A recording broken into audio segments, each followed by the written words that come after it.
Bible verse of the day.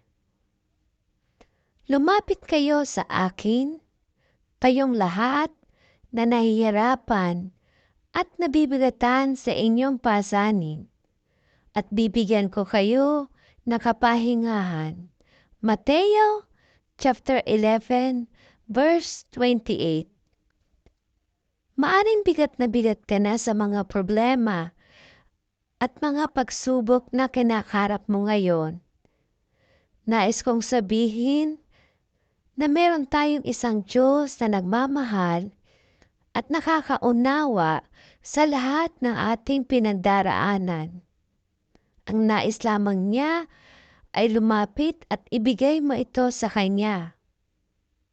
Panginoon, maraming salamat sa paanyaya mo sa amin na kung kami nahihirapan at nabibigatan sa aming mga pasanin, maaari kaming lumapit sa iyo para makapagpahinga.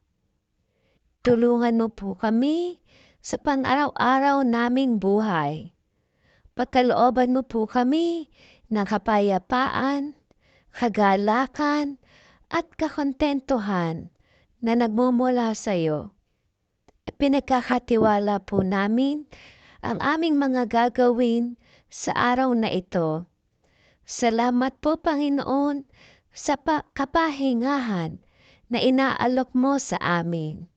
Ito po ang aming panalangin sa pangalan ng iyong anak na si Jesus.